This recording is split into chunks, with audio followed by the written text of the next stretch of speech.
célébrer cet anniversaire et a demandé à la Côte d'Ivoire de bien vouloir arrêter l'événement pour le mois d'avril 2023.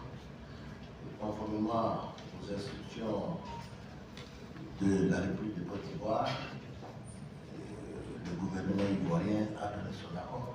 Cet événement sera placé sous la présidence de son Excellence M. Alassane Ouattara, président de la République de Côte d'Ivoire, et aura lieu le 17 avril 2023 à Abidjan, je ne sais pas. En tout cas, la Côte d'Ivoire va célébrer les 50 ans de l'organisation l'année prochaine et le 10e anniversaire de l'agenda global.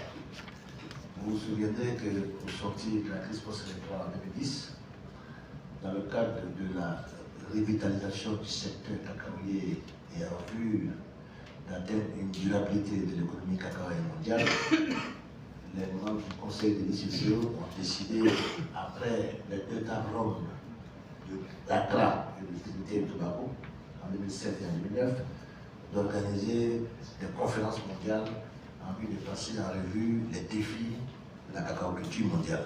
Ainsi, la première conférence mondiale a eu lieu ici à Abidjan en 2012, et au terme de cette conférence, nous avons produit ce qu'on appelle la déclaration d'Abidjan. La déclaration d'Abidjan est une matrice d'action à mettre en œuvre en vue d'une durabilité de la filière, et les membres du Conseil ont estimé qu'après 10 ans, il était bon de faire quand même le bilan pour évaluer la mise en œuvre, d'une part, de ces matrices d'action, et d'autre part, quel a été l'impact de ces mesures sur l'amélioration du revenu des producteurs. Voilà, Madame la Présidente, ce que je pourrais dire sur ces deux événements. Merci.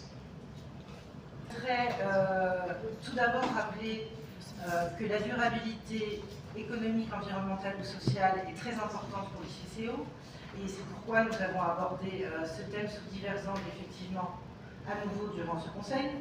Le revenu décent pour les producteurs de cacao, c'est l'objectif principal qui est au cœur de l'agenda global du cacao, dont nous célébrons les 10 ans, comme l'a expliqué son Excellence El Touré.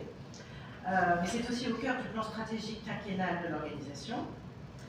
La durabilité, on l'a dit, la Présidente vous l'a expliqué, elle est maintenant inscrite d'une façon plus explicite dans l'accord international du cacao, l'accord révisé. Durant cette session, nous avons aussi pu, faire une revue de la situation mondiale du marché du cacao, et on a constaté que les prix du cacao restent extrêmement bas, donc ces prix qui sont si importants pour le revenu décent, bien sûr, et qu'ils ont même tendance à continuer à baisser, alors même que la production mondiale est elle-même en baisse, notamment au Ghana. Les pays membres de l'ICCO en ont conclu qu'il y avait des dynamiques complexes et qu'il était très important pour l'organisation de continuer à les analyser et à en faire le monitoring. Donc ça, c'est un point très important. Durant cette session aussi du Conseil de l'ICCO, un consultant nous a présenté ses conclusions préliminaires sur les problématiques de gestion de l'offre, qui vont être aussi très importantes donc, pour les questions d'équilibre du marché et in fine pour le revenu des producteurs. Nous n'avons pas tiré de conclusion, mais il est prévu que nous travaillions à la mise en place d'un nouveau groupe sur la gestion de l'offre. En tout cas, le secrétariat va nous soumettre des propositions nouvelles pour continuer ce travail. Enfin, durant cette session, l'Union européenne, que j'ai l'honneur de représenter au sein de l'organisation, a expliqué pourquoi la durabilité est au cœur de ses objectifs stratégiques et de son dialogue avec les pays producteurs. Donc l'ambassadrice de l'Union européenne en Côte d'Ivoire, Madame Francesca Di Mauro, qui vient de prendre ses fonctions il y a à peine un mois, a présenté une mise à jour de l'initiative européenne sur le cacao durable. Donc si vous me permettez, je vais vous en retranscrire la substance, c'est-à-dire quelques éléments.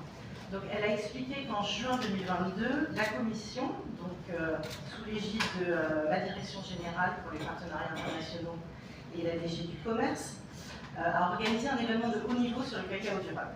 Dans celui-ci se sont réunis l'Union européenne dans son ensemble, Commission, Parlement, Conseil, États membres, les acteurs du cacao européen, le Ghana, la Côte d'Ivoire, Et ils ont ensemble entériné une alliance pour le cacao durable et une feuille de route pour le cacao durable, qui prend en compte la dimension sociale, la dimension environnementale, et qui place un accent tout particulier sur la dimension économique et la question du prix du cacao et du revenu des producteurs. Cet événement de haut niveau était la conclusion, en quelque sorte, d'1 an et demi de dialogue dans ce que nous avons appelé les Cocoa Talks. Les Cocoa Talks ont été organisés à Bruxelles, ils ont été organisés au Ghana, ils ont été organisés en Côte d'Ivoire, et je pense que M. Touré dira peut-être un petit mot, et ils sont en ce moment en cours au Cameroun. Avec l'Alliance et la feuille de route, toutes ces parties prenantes se sont mis d'accord sur un certain nombre d'objectifs et d'actions, sur le consensus qui les réunit, pour améliorer justement la durabilité du cacao. Je voudrais donc revenir un tout petit peu en arrière et rappeler pourquoi cette initiative existe. C'est vraiment à nouveau, de même que pour les CCO, pour améliorer le revenu des cacaoculteurs et pour en faire une réalité. Cette initiative a été lancée de façon très concrète, même à partir de juillet 2019, lorsque les deux principaux pays producteurs ont mis en place une politique très importante, le différentiel de revenus décents, qui s'appelle en anglais Living Income Differential.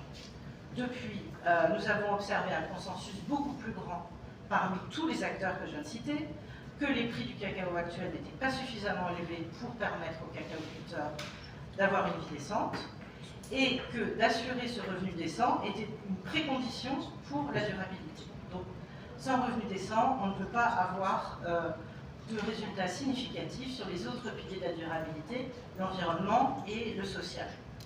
Donc ce consensus, et j'en ai presque terminé, c'est une opportunité pour l'Union européenne de travailler sur ces deux autres piliers que sont notamment le travail des enfants et la déforestation, mais toujours en insistant sur la nécessité d'avoir, pour un produit plus durable, un meilleur prix. Merci beaucoup.